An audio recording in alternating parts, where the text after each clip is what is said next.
فرنټیر پوسټ کوم هغه پاپولر موسټ ټیک ته رسېدلی و نو په دغه کارکنانو کې اوس کې دی م او دی د یو پیج ایډیټر و او هغه د پښتو پیج و په فرنټیر پوسټ اخبار کې د پښتو نو په پښتو انګریزی کې او د به په امیر حمزه خان شینواري بابا کلندر صاحب دي او څومره پوه شاعران او دیوان دغه زمانې چې وو د به په هغې باندې مضامین لیکل نو هغه خو عام مضامین خو نه وو هغه سره خو د ډېر لوی علم و د هغې نه به ماشومانو زده کړه کوله او پښتو کې د ټرانسلیشن په کلچر کې هغه ټرینډ سیټر چې و نو هغه ډاکټر شیرزمان تیزی صاحب د ټرانسلیشن چې دی نو دا په پښتو کې انټروډیوس کو چې نور قومونو ته د پښتو ادب د پښتو د پوهې پته ولګي بل کمال پکې دا و یو ورځ یو کتاب ولیکو نو ما ته په دې مال سریزه ولیکه ما ورته ویل ډاکټر صاحب تا له به څوک سریزه لیکي مونږ خو ستا ډېر کشران یو ته ډېر لوی سینیر سړی هغه وی ګوره تا ته چې څه ښکاري نو هغه پې ولیکه ما بیا خپله سریزه ولیکله هغه کتاب یې چاپ کړو هغه یو سفرنامه وه د دې چې حج له تللی و هغې سفرنامه وه نو هغه سفرنامه کې هم د ده سوچ دومره لکه پازیټیو و چې په دې حج کې به اکثر اور لګېدو نو ده د هغه اور د مخنیوي دپاره لارې خولې وې هغه سفرنامه کې او هغه کتاب چې دی نو هغه سعودي امبیسی او ډېرو خلکو په ګڼ تعداد کې واغستو او د هغې نه پس بیا هلته اور ونه لګېد نو دومره پازیټیو تھنکر و او چې په موږ به د سریزې لیکلې د دې مطلب به نه و چې دې زموږ ټریننګ وکړي نو د تربیت کار به یې کوو او مزاح چې ده نو د هغه په فطرت کې غږلې وه اگر چې هغه مزاحیه لیکوال نه و خو چې موږ به کله لاړو موږ به په دې سوچ تلي وو چې ډاکټر شیرزمان تیزی صاحب چې دی نو هغه بیمار دی او موږ چې لړ شو نو په زیرګو به وي او په تکلیف کې به وي چې موږ به ور وډبو نو په منډه به راووتو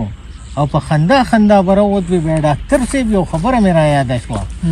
نو ما به ورته وایي څه وی مونږ چې حج له تلي وو نو وی ما سره مولانا شیرشاه ترخوي صاحب هم تللی وو نو وی هغه خو ادیب او شاعر سړی دی نو وی هغه په هغه حج زما او د هغه سفر چې و نو په هغې باندې یو مضمون په اخبار کې چاپ کړی و هیواد اخبار و که وحدت اخبار و نو وی چې اخبار یې په منډه منډه ما پسې راوړه کور ته چې ستا تصویر راغلی دی اخبار کې او سفرنامه مې لیکلې ده مضمون مې پې لیکلی دی وی چې هغه اخبار ته یې وکتلو وی کتلی لکه سم نه و نو وی ما ته وایي چې زه ډېره معافي غواړم او ډېر خفه یم او داسې یم او هغسې یم وی ما ورته چې ولې چل څه دی ته خو اوس خوشحاله وې وی راته وایي چې یاره دا ته وګوره دا ما څه لیکلي وی چې ما اخبار ته وکتل نو په نیم اخبار په ټاپ باندې زما تصویر و او په هغه نیمه صفحه باندې دا شعر لیکلی و وی د کعبې په بزرګۍ کې څه شک نشته ولې خر باجي نشي په طواف وی ما ورته وایي چې ترخوي صاحب دا خو د پړومبي ځله ادبي کار کړی دی که نه نو دومره خوږ انسان و چې که چا به پرې تنقید وکړو چا به بده خبره وکړه نو هغه به چېرته هم هغه ذهن کې نه راو لکه مونږ غوندې خلک چې مونږ د هغه په مقابله کې ډېر کشران وو او مونږ چېرته دا نه دی فیل کړي چې مونږ یو مشر سره خبرې کوو دومره لکه د همزولو د مینې هغه سوچ یې راله راکړی و هغه مینه یې راله راکړې وه ډېره پوهه وه ورسره terrorist attacks on America and American attacks on Afghanistan دا کتاب یې لیکلی دی باچا خان in Afghanistan دا کتاب یې لیکلی دی بلا ترجمې یې کړي دي چې په هغې کې یو د غیرت چغه ده چې ما ورسره ایډیټینګ کړی دی یو د باچا خان ژوند او جدوجهد دی هغې کې ورسره ما ایډیټینګ کړی دی نایټس ان کابل د جرنل عمرزي کتاب دی په درې کې لیکلی شوی او دو هغه انګریزی ته ټرانسلیټ کړی دی او ایریا سټډي سنټر پېښور یونیورسټۍ چاپ کړی دی نو څه د 100 نه زیات کتابونه لیکلي دومره مین سړی و چې لکه شپه او ورځ به بس په ادبي سوچ کې و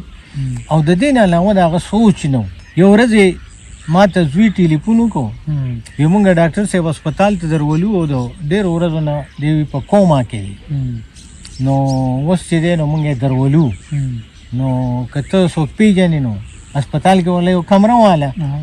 نو ما سره ډاکټر غني صاحب خدای پاک دې وبخي هغه ته ما وویل نو هغه وی چې اوبه ګورو ورله چې مونږ لاړو نو ډاکټر غني صاحب او د تایزي صاحب زوی چې کوم ریاض و هغې لاړه هغه کمرې طرف ته او دی اوس په سیټ کې سملولی دی ادي ما ته وایي کومه کې دی او هغه ما ته داسې اشارې کوي نو چې زه لړم نو ما ته وایي داسې چل دی چې زما د مرګ او د ژوند پته نه لګي خو که زه لاړم نو بیا به داسې وکړي چې ریاض ته به ووایې زما د کمپیوټر پاسورډ به ورسره وي نو په هغې کې مې دا نظمونه چې دي نو دا مې انګریزۍ ته اړولي دي نو دا هلته د یو این او ایډرس لیکلی دی هغې په پښتو باندې څه کار کوي دا به هغې ته ولېږي دا پلانې نظم مې کړی دی دا به پلاني دي ته ولېږي نو هغه خپل وصیت یې راته کوم هغه د خدای فضل و په هغه ځل باندې ټیک شو د هغې نه پس بیا یو کال ژوندی و نو یو ورځ یې راته ټلیفون وکړو زه هسپتال کې داخل شوی یم نو ما ورته ویم ښه کوم ځای کې وي په خیبر هسپتال کې یم خو دا ټلیفون مې دې له نه دی کړی چې زما څه ته ضرورت دی او یا ته په منډه راشه زما په کار یې وي دا مې دې له کړی دی چې سبا کې خیري که بله ورځ زمونږ میټینګ و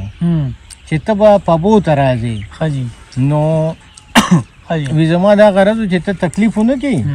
او پبو ته مه ځه زه په هسپتال کې یم نو چې څه خبرې کوو نو هلته به وکړو نو ما ورته ویم ټیک ده بیا راته یو ساعت پس ټلیفون وکړو چې ته پبو ته څله راتلی او هغه کتاب چې دی نو هغه ماله دلته هسپتال ته راوړه نو ما ورته ویم ولې ته بیمار نه وی نه بیمار یم خو کتاب خو کتی شم که نه په هغه ورځ باندې زه بهر ووتم په چشمو کې مې څه پرابلم و نو ما هغې دپاره وتی وم او مې ډاکټر صاحب له به زه هسپتال ته ماسخوتن ځم خو چې ووتم او هغه رش ته مې ټریفک وکاته نو ما یې مې ځم ډاکټر صاحب له ځم نو بیا پته نه لګي ناوخته چې لړم نو ښه غوسه و وي تا هغه کتاب راونړو ما ورته مې جي ما په میز باندې یخی دی پرنټ کړی مې دی سی ډي کې مې مچولی دی او سبا کې خیري سهار وختي که زه په خپله نه راتلم نو پین به یې درله راوړي خو اوس رالم او تا سره چې خبرې وکړو یو 2 غنټې یې را سره په افغانستان په پښتو په پاکستاني سیاست د پښتنو په سیاست په دې را سره بلا خبرې وکړئ او ښه په سور کې او ما ته یې ویې داسې چل دی چې که سبا کتاب میلاو نه شي نو زه خفه یم نو ما ورته یې ویلې چې بس کتاب به درته میلاو شي هغه زما مضامینو چې اخبارونو کې ما چاپ کړي وخت په وخت نو هغه ویې دا د کتاب شکل کې اچو نو چې داسې لیټ ټایم شو نو ما ورته ویم ډاکټر صاحب زه اوس ځم او سبا کې خیري به بیا میلاویږو او دا زوی ته وی چې ما له څه خوراکې زما خیال دی دغه کو او وی ما له کاوه پکار ده چې زه څنګه کمرې ته ورسېدم زما به 15 منټو یا 20 منټ شوي یا میکسیمم 30 منټس دي شوي چې څنګه مې د کمرې ور کولاو کو خپلې نو ریاض راته ټلیفون وکړي ډاکټر صاحب وفات نو تر اخیری منټه پورې هغه د پښتو خدمتګار و پښتو ادب خدمتګار و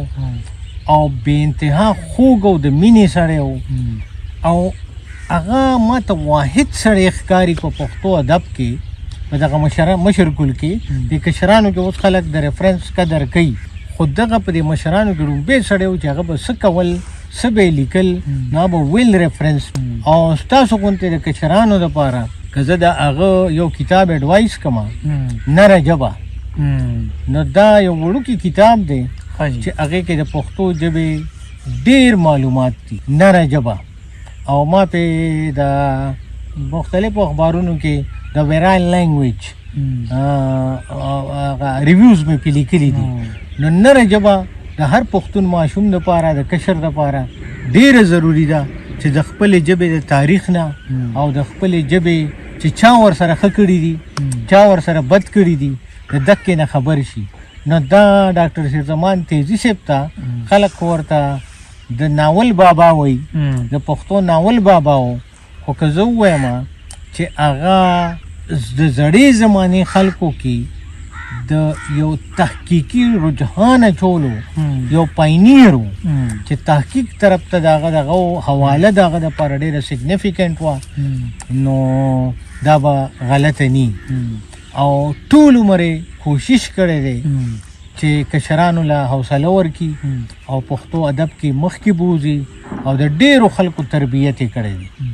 نو خدای پاک دې هر هټ په جنت کې او خدای پاک دې ورثاو له هم ښکلی ژوند ورکي او